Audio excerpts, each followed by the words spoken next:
ബാറക്മോർ ശ്ലോമോലുകൾക്കോ അവിടുത്തെ ആത്മാവിനോടുകൂടി ദൈവമായ കർത്താവ് ഞങ്ങളെയും യോഗ്യരാക്കി തീർക്കുമാറാകട്ടെ.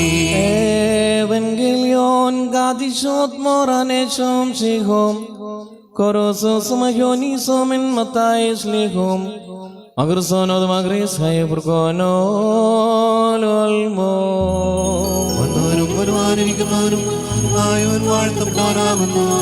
നമ്മളെ രക്ഷിക്കായി തന്നെ സ്തുതികളും നാം എല്ലാവരുടെയും മേൽ തന്റെ അനുഗ്രഹങ്ങളും എന്നേക്കുമുണ്ടായിരിക്കട്ടെ.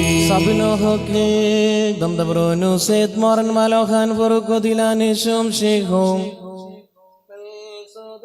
Lohudes varsamen sultokadisto Mariam Baragmor holenden hokanohua അങ്ങനെ വിശ്വസിച്ച് ഞങ്ങൾ ഏറ്റുപറയുന്നു. ഈ വചനങ്ങൾ സംസാരിച്ചു കഴിഞ്ഞ ശേഷം യേശുമ്പുരാൻ ഗലീലയിൽ നിന്ന് യാത്ര പുറപ്പെട്ട യോർദാന്റെ മറുകരയിൽ യഹൂദ്യയുടെ അതിർത്തിയിലെത്തി. ജനസമൂഹങ്ങൾ യേശുമ്പുരാനെ അനുഗമിക്കുകയും അവിടെ വച്ച് അവരെ സുഖപ്പെടുത്തുകയും ചെയ്തു.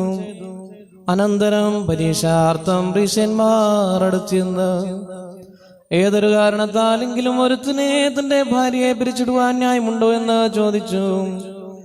യേശുമ്പുരാൻ അവരോട് ഉത്തരമായി പറഞ്ഞു, ആദിയിൽ സൃഷ്ടികർത്താവ് ആണും പെണ്ണുമായി മനുഷ്യരെ സൃഷ്ടിച്ചുവെന്നും ആയതുകൊണ്ട് പുരുഷൻ തന്റെ പിതാവിനെയും മാതാവിനെയും വിട്ട് ഭാര്യയോട് ചേർന്നിരിക്കുകയും അവരിരുവരും ഒരു ശരീരമായി ചേരുകയും ചെയ്യുമെന്ന് അവിടെ നിന്ന് കൽപ്പിച്ചു എന്ന് നിങ്ങൾ വായിച്ചിട്ടില്ലയോ?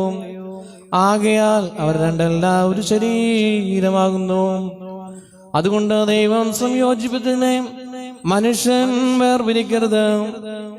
അവർ യേശുതമ്പുരാനോട് അങ്ങനെയെങ്കിൽ മോചനപത്രം കൊടുത്ത് അവളെ പിരിച്ചുവിടുവാൻ മോശം കൽപ്പിച്ചിരിക്കുന്നത് എന്തുകൊണ്ട് എന്ന് ചോദിച്ചു. യേശുതമ്പുരാൻ അവരോട് പറഞ്ഞു, മോശ നിങ്ങളുടെ ഹൃദയകാഠിന്യ നിമിത്തം ഭാര്യമാരെ പിരിച്ചിടുവാൻ നിങ്ങളെ അനുവദിച്ചു. എന്നാൽ ആദിയിൽ അങ്ങനെ ആയിരുന്നില്ല. ഞാൻ നിങ്ങളോട് പറയുന്നു, വ്യഭിചാര കുറ്റം കൊണ്ടല്ലാതെ സ്വഭാര്യ ഉപേക്ഷിച്ച് മറ്റൊരുത്തിയെ പരിഗ്രഹിക്കുന്നവൻ ചെയ്യുന്നത് വിചാരമാണ്. ഉപേക്ഷിക്കപ്പെട്ടവളെ പരിഗ്രഹിക്കുന്നവൻ ചെയ്യുന്നതും വിചാരം തന്നെ. ശിഷ്യന്മാർ യേശുതമ്പുരാനോട് ഭാര്യ ഭർത്താക്കന്മാരുടെ പരസ്പരസ്ഥിതി ഈ വിധം കുറ്റകരമെങ്കിൽ വിവാഹം ചെയ്യുന്നത് നല്ലതല്ലോ എന്ന് പറഞ്ഞു. യേശുതമ്പുരാൻ പറഞ്ഞു, വരൻ ലഭിച്ചവനല്ലാതെ എല്ലാവരും ഈ വചനത്തിന് ശക്തരല്ല. എന്തുകൊണ്ടെന്നാൽ തങ്ങളുടെ മാതാവിന്റെ ഉദരത്തിൽ നിന്ന് തന്നെ ഷണ്ഡന്മാരായി ജനിച്ചിട്ടുള്ള ഷണ്ഡന്മാരുണ്ട്, മനുഷ്യരാൽ ഷണ്ഡന്മാരാക്കപ്പെട്ടിട്ടുള്ള ഷണ്ഡന്മാരുണ്ട്. സ്വർഗരാജ്യം നിമിത്തം തങ്ങളെ തന്നെ ഷണ്ഡന്മാരാക്കി തീർത്തിട്ടുള്ള ഷണ്ഡന്മാരുമുണ്ട്. ശക്തനാകുവാൻ കഴിയുന്നവൻ ശക്തനാകട്ടെ.